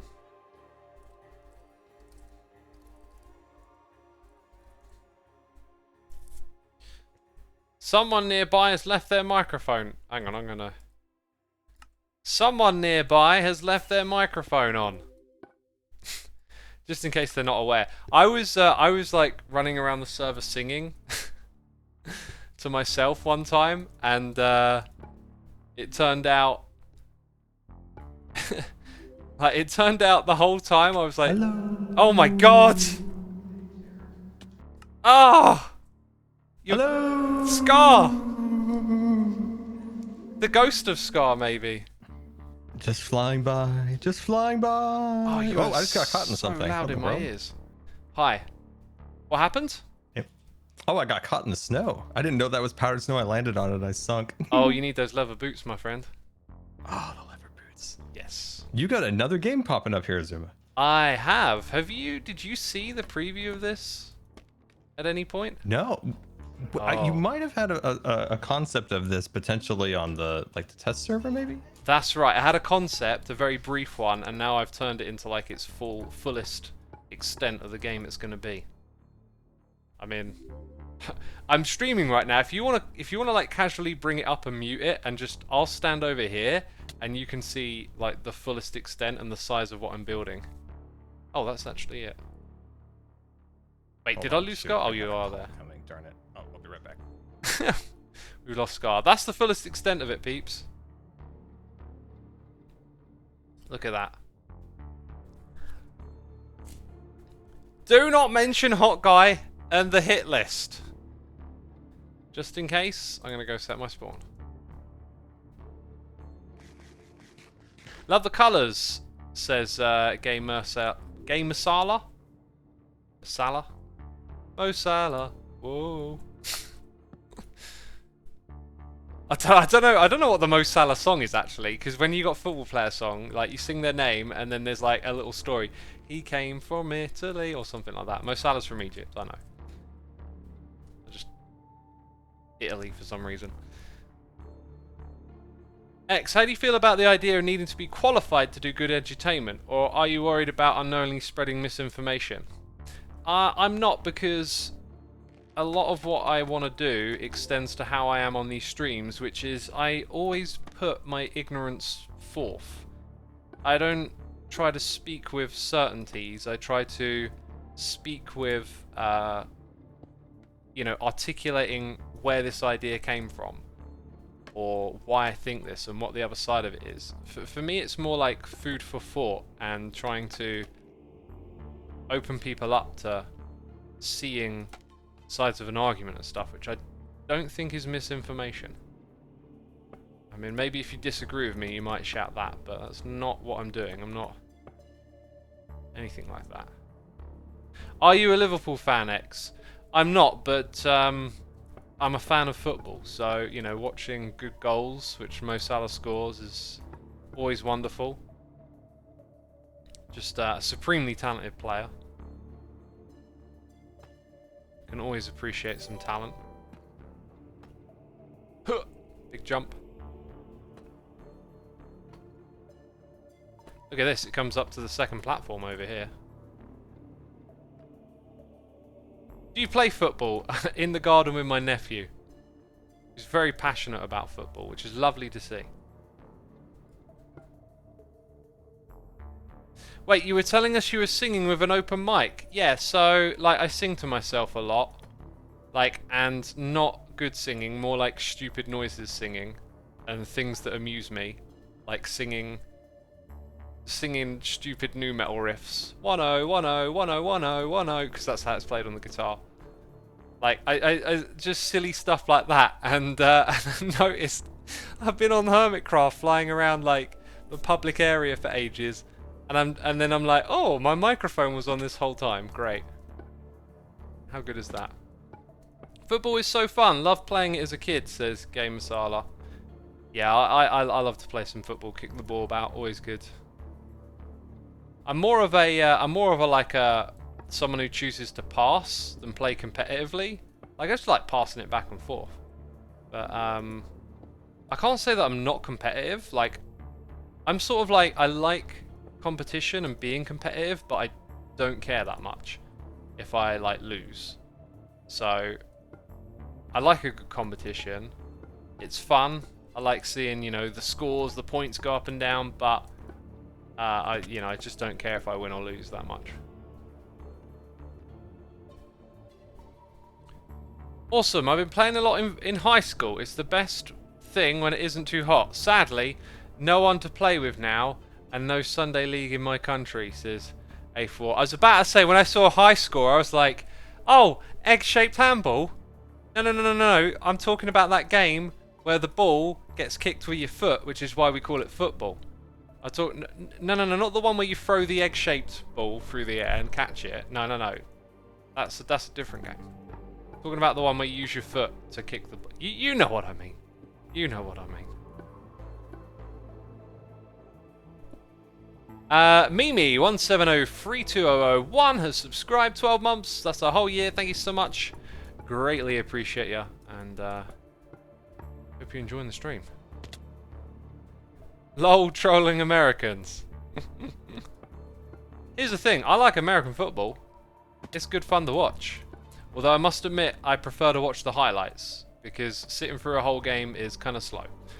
But yeah, I've been to games. I want to go to more games in the future. I always seem to miss it. Maybe next year I'll go to the old Tottenham Hotspur Stadium and watch a game over there. Mic check, X, says Cozy. Am I getting a bit loud with my microphone? Skyfighter says, the way you express your thoughts leave plenty of space for discussion, and that is what makes it so enjoyable. I feel most people won't feel like they are against you when opinions diverge. Yeah, that's sort of in a nutshell like what I aim for a little bit too of how I discuss things is this is a bit of a waffle for a video or a script that I've wanted to write for a long time that I need to write, but I've had it in my mind for so long. Like I figured it out, like why I made that channel, as Xisuma says, and what it means to say the things I like to say. Is that like deep down I really just want to see everyone in the world get along.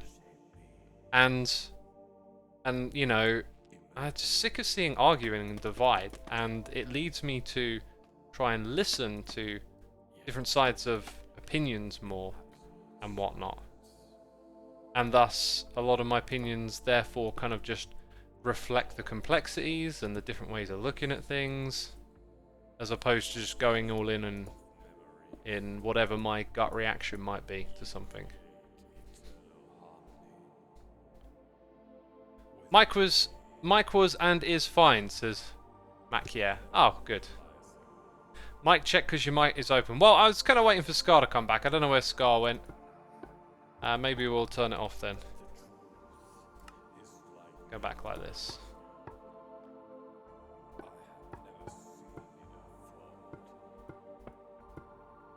Oh, are we one too high? I think we're one too high. I don't have like an error color.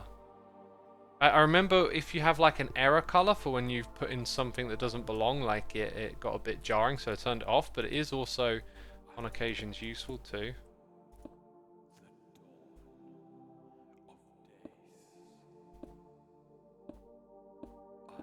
Scott went to practice his hot guy skills. He might have done that.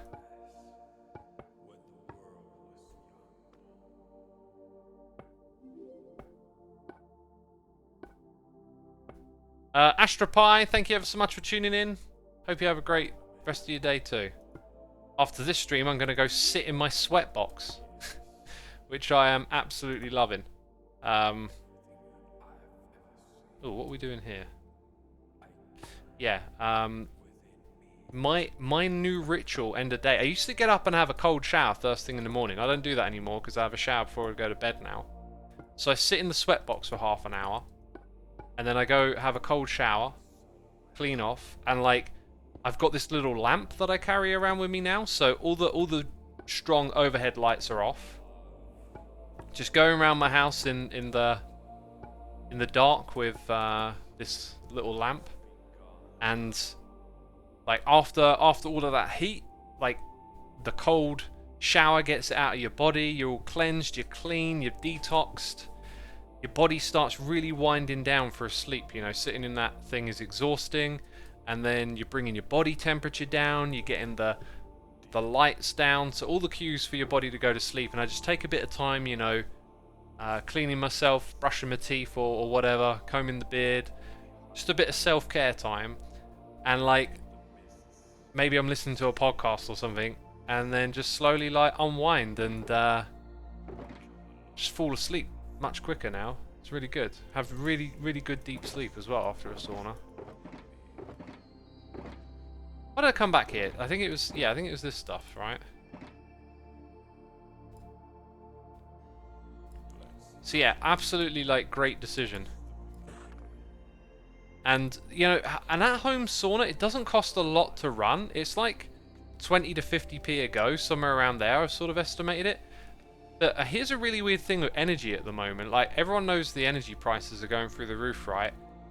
I signed this eco deal, right? Like, it was pricier than I was currently paying for electricity, but supposedly if I signed up for this eco deal, it would put some of that money that I was paying towards solar and stuff like that. And so I decided to do it, and I got locked into a 2-year contract to pay like extra money for my energy, but supposedly it helps with sourcing it from renewables. And then this energy crisis hits, and I got a credit from the government for the energy bill, and it actually meant that like I made money off of energy. Like the credit from the government was more than my bill was. Crazy. So weird. Like, I thought the government credit thing would be like an opt-in, which I just wasn't going to bother doing because it wasn't affecting me. But apparently it's automated. Skyfighter says, wow, that was lucky. Yeah, it's a really weird thing, but like, it's not ideal. Like, I shouldn't be getting a credit, but I've gotten one apparently, so... Free money glitch, says Nan. Wow, yeah, free money glitch. I mean, it's weird. Just, that's the thing though, like, when you're doing adult stuff like mortgages and bills, you can take fixed rates usually, which tend to be more, or you can take variables, which tend to be less. But variables are susceptible to big world changes like we're going through, and thus, you know, like, if things do change for the worst, then you're going to be affected by it. And because of that, I've always chose fixed rate on things because it's manageable, it's predictable. You can look ahead. You can be like, right, it's this energy bill is going to stay this price, and I can, you know, manage that and work with that or whatever.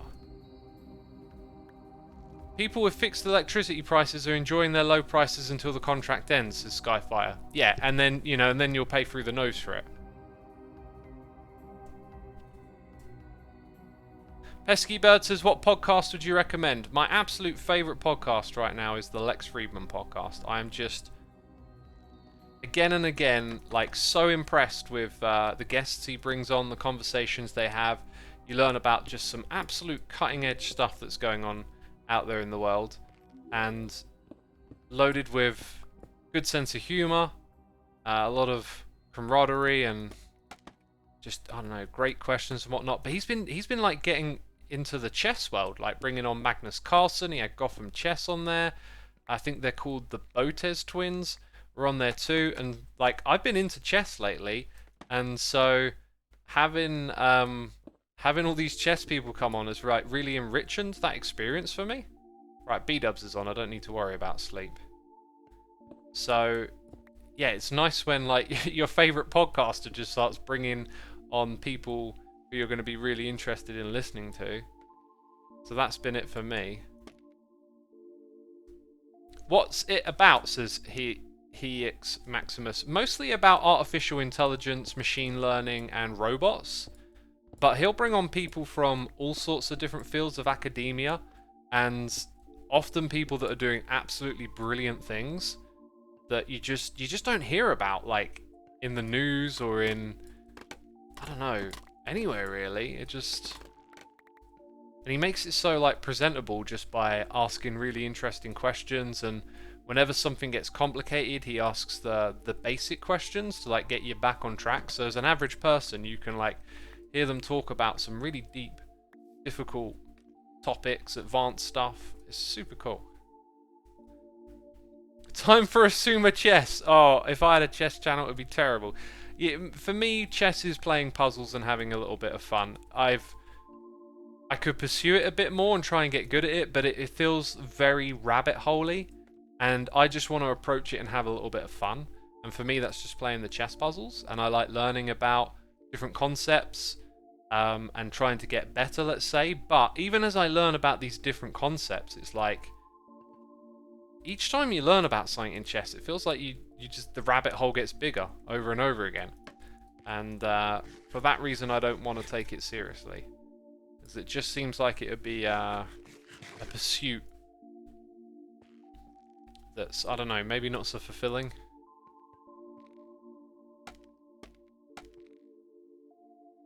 I like sometimes the more proactive and critical questions Lex asks.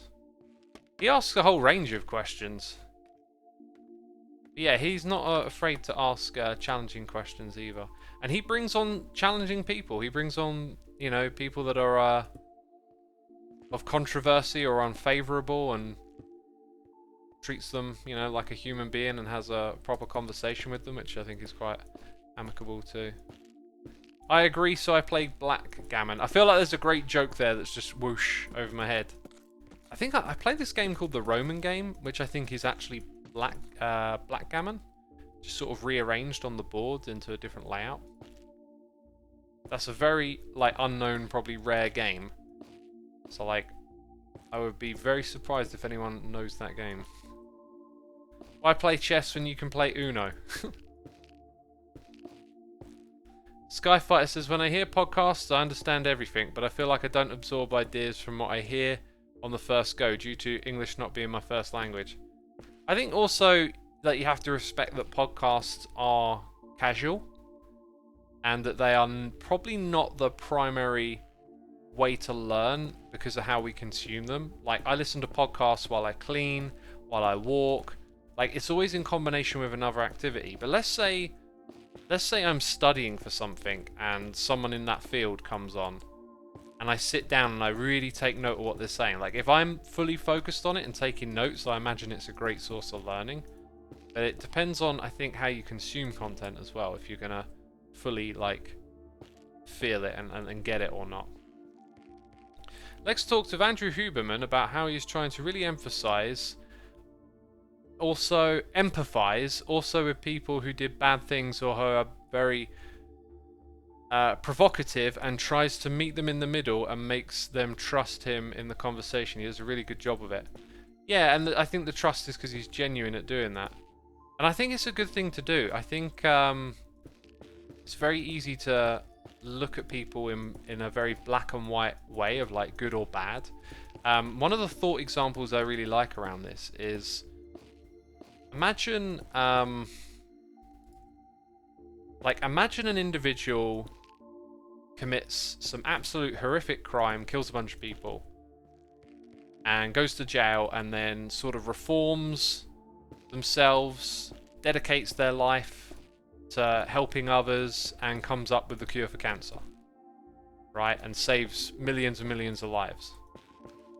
Now, picture this person and, like, get your compass on this imaginary person and how they make you feel. Like, probably the confliction is still there, but you're probably gonna surmise that, wow, you know, curing cancer and helping all these people, what a great thing you've done, you know.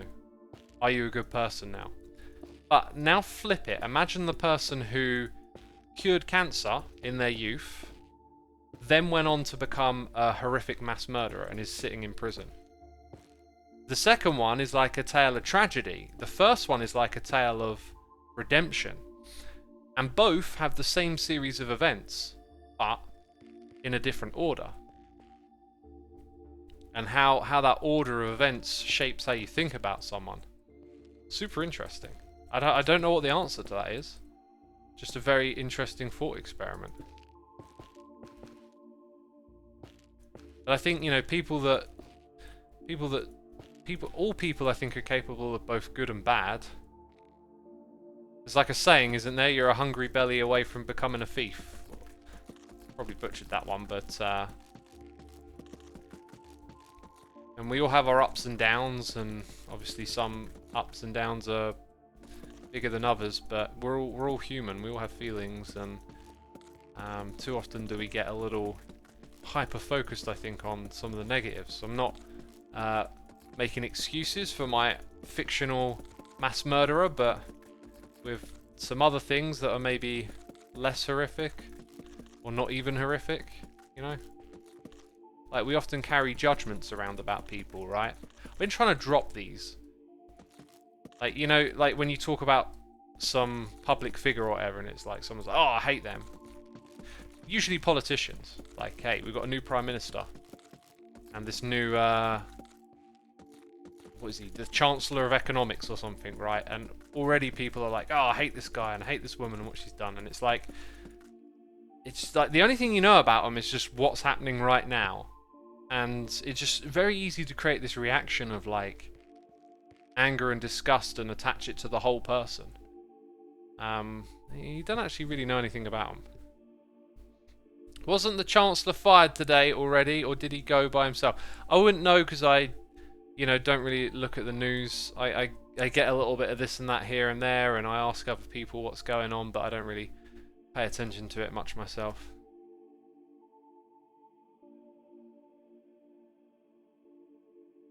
Katie Pye says Liz Truss is transphobic, and then, like, does that make you hate them, because to me, transphobia is ignorance.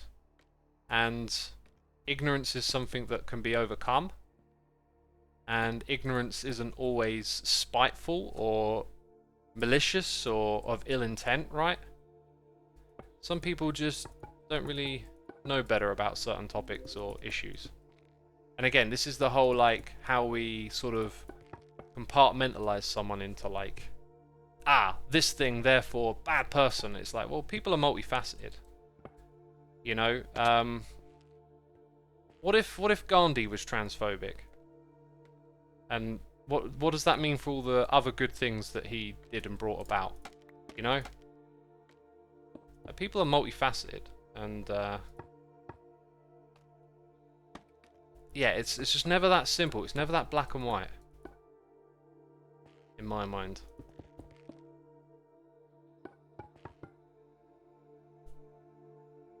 Fuzzy says, this is one of my first streams that I've stuck around for. Do we normally get this deep? Low, I don't mind at all. Yeah, it's that usually I have to resist the deepness and be a funny little derp going around saying weird little things all the time. Becca is here with Cheers and Biddy saying, don't mind me, just getting my monthly derp coin bonus. Oh, collecting those coins, hoarding them all. Looking for that face reveal, I see. Appreciate you, Becca. Thank you for all you do, and thank you for the biddies. Inattentive says Gandhi was a racist. Yeah, I mean, like, I'm sure there's more context around that. I haven't heard that statement before, but I know it's said about old Churchill, which I remember discussing that on stream, and then that was like news to me, and then I kind of went and looked into it, and I was like, yeah, no, I probably did encounter this, and just like didn't fully I don't know, internalize it or like remember it or whatever. But like, also a lot of people are of the time, so what we call racist today is probably like a lot of people from previous generations. Like a lot of you here might have you know, Nana and Granddad or whatever, older relatives from a generation where there's probably things they'll say from time to time, and they'll have some thoughts and opinions where you're like, that's not really where we're at today. But you also know they're a person, and you know all the good things about them, right? This is kind of the point that I'm getting at, is just the whole like multifaceted nature of people. And why I'm not so quick to judge, and you know, willing to listen to other people to understand where they're from or what they're about, and why do they think the way that they think. Like, listening to someone who, let's say, is a racist maybe isn't about listening to their rhetoric, but just trying to understand what led them to that, or you know, what the mechanics of that is. Ooh, it gets a bit dark down here, but I remember when I was building this, I did do all the like light measurement stuff so we could assess, make sure that everything is spawn proof, essentially. Morality is inherently grey. You can't judge people by one thing they've done, which is why cancel culture is so crazy to me. Yes, a terrible person exists, but not everyone who is ignorant or makes a mistake is a terrible person. As you said, ignorance can be fixed. Yes, and saying morality is inherently grey, I think, is a good way to think about it. Not just black and white, yes or no answers. Often things are way more complicated. Sometimes a lot of things are just miscommunication or a lack of understanding. You can say something to someone and not realise it's offensive to them, you know? Hull says, my grandparents are racist and I could never bring my boyfriend around them in high school because he was biracial. Yeah, that must have been awful, right? That must have sucked. But yeah, it's a very generational thing as well, and it's like, we're going in the right direction. There's less bigotry and racism these days than in the past, and that's not to go, alright, job done, let's go home, but just to keep it all in perspective, that we've come some ways.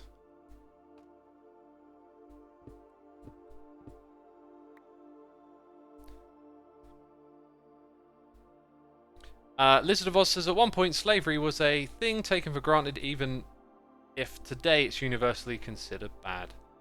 Yeah, and I listened to a podcast recently that got into the history of slavery, and there were some shocking facts about how recent slavery was in some countries, and I was just like, whoa.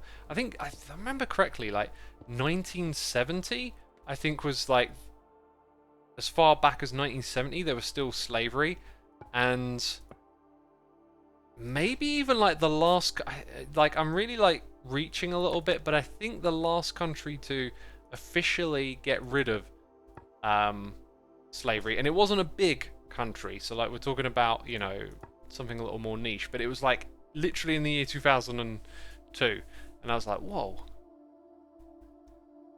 Morality also looks very different in different cultures and countries and cultures. Very good point, Curls. Very good point. Nightshade Owl says transphobia often goes hand in hand with attempted or direct action against others, which goes beyond ignorance. I think you can kind of say that of any type of bigotry, right? Like, I don't think transphobia is particularly, as I know it, particularly,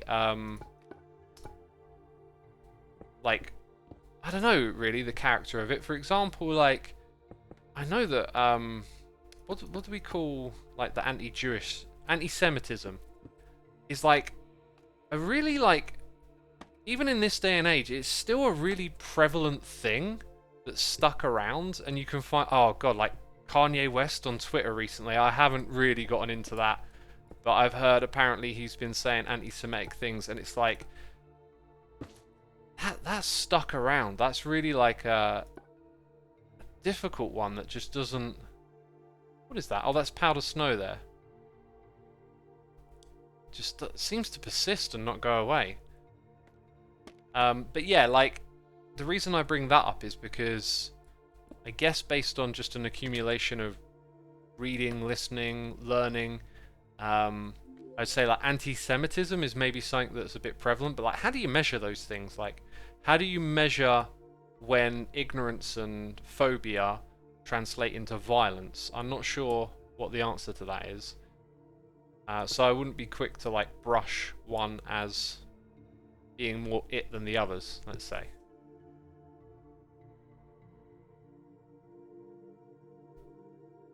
Curl says his tweet was absolutely horrible. Well, I'm glad I didn't read it. I think Kanye at this point in time is pretty indefensible. Not that I mean, things in the past that he's done have just really, like, turned me off from whatever it is he's up to. In fact, I think I just couldn't be bothered to get my hands on, was it Donda 2? I don't even know if that's on Spotify now, but I think I'm just like done with his music, and I don't believe in like an artist's music or what the artist does. Like, I think the art is separate from the music, essentially. But, you know, it can still turn you off from the music, right? Like, and that's what I've experienced with him. It's just like, I just don't want to, like, follow what you do anymore.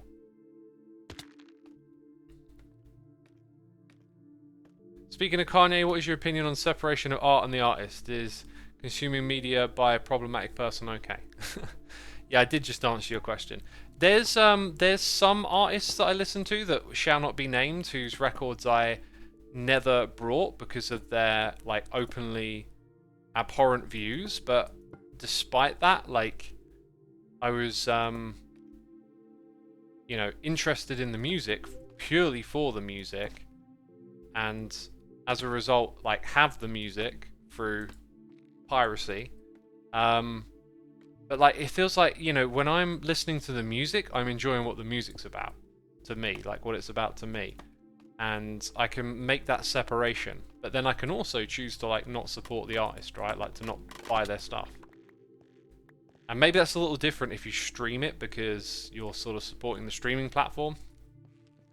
Burzum question marks is Alpha Legionnaire. I actually brought Burzum records. I was quite young and was just so fascinated with the music and the story that I didn't...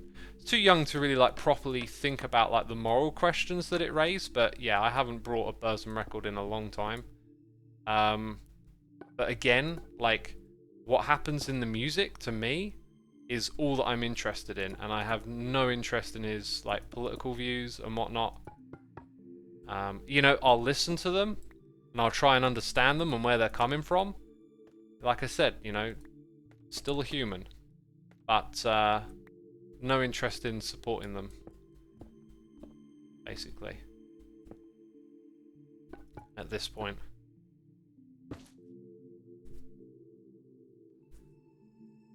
Something I feel is very common is racism, homophobia, and such in jokes. You can kind of say it isn't meant bad, but it can still hurt and spread hate. Interesting how it's more accepted, says Gerard Adler. Yeah, yeah, you're right. It is a common thing in jokes, but I think sometimes what might be misunderstood is that the ignorance of those things itself is sometimes the joke. But I mean that's like I don't know, a hard thing to distinguish maybe. But I've certainly heard jokes of that nature which I can see like being misunderstood, where it's like the joke isn't about the joke is about the bigot, essentially. But like off the top of my head, I'm not like a funny joke cracking person, so like off the top of the head I can't think of anything, but like from time to time I hear a joke where it's like it sounds like that. And by the way, I'm not trying to defend jokes that actually are those things, but just I'm certainly aware of the fact that sometimes the joke is the bigotry itself.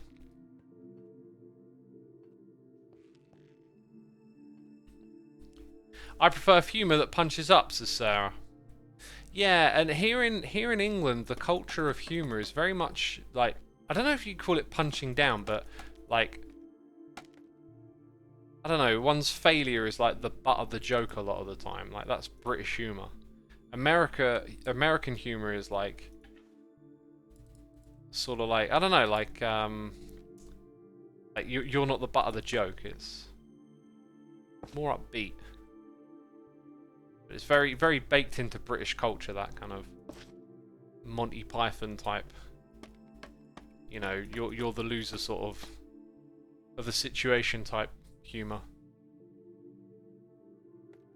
Girls of Doom, thank you for gifting a sub to Gerard Adler. Appreciate you doing that. And we got a message here saying, so what's your opinion on Kanye being banned from social media and on banning people off of social media platforms if they get it that bad? With these things here said, how far does free speech go?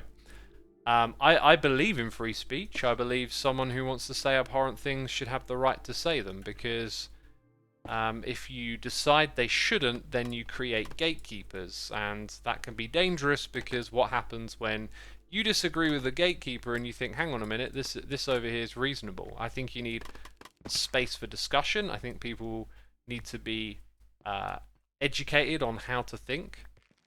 Not told what to think, but think critically and consider different opinions and whatnot, and not be just told this is what we can and can't say. You know, we need the tools to reason and understand why in society certain things are acceptable or not.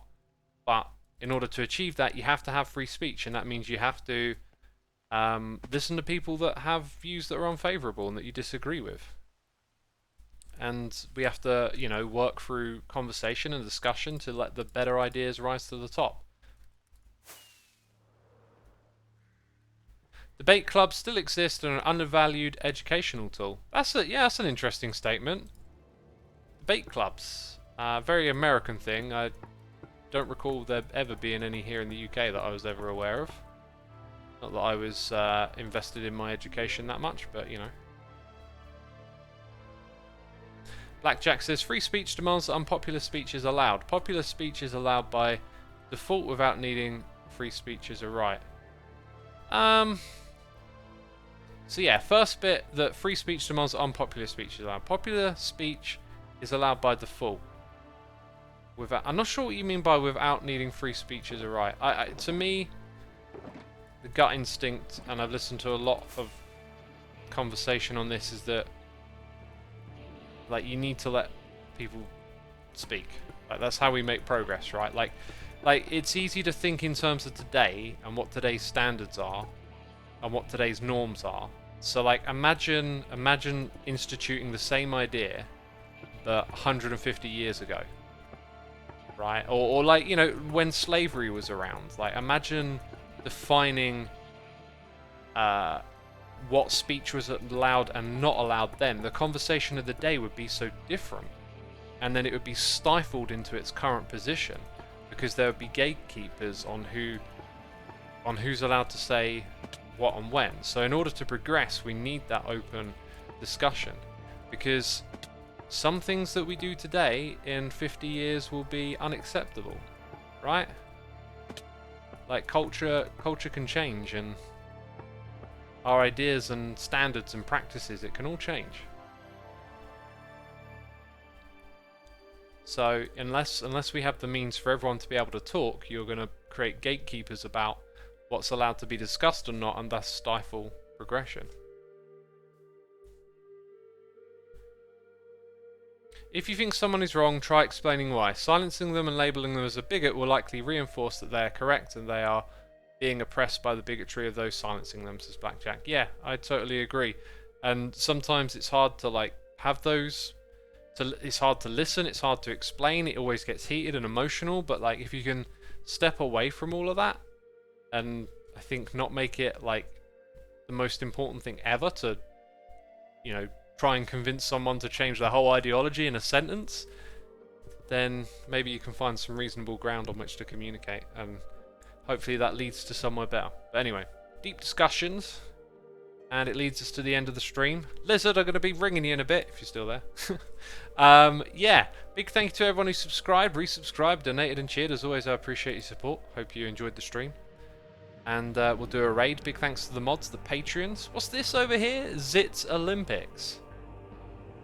Oh, dang. This sounds interesting. I might tune in for a second. I'm going to send you over to Tango Tech today, peeps. It looks like they're doing something utterly fascinating. Anyways, that's it from me. Oh, actually, I'll tell you what. I'll send you to Zedaf, because I imagine Zedaf's the one who's put all the hard work into this. Wait a minute. Do I even know Zedaf? I've just assumed this is a Zedaf thing, okay? So that's why I'm sending you to Zedaf. Anyway, right, let's wrap it up. Thank you ever so much. Take care, everyone. Bye-bye.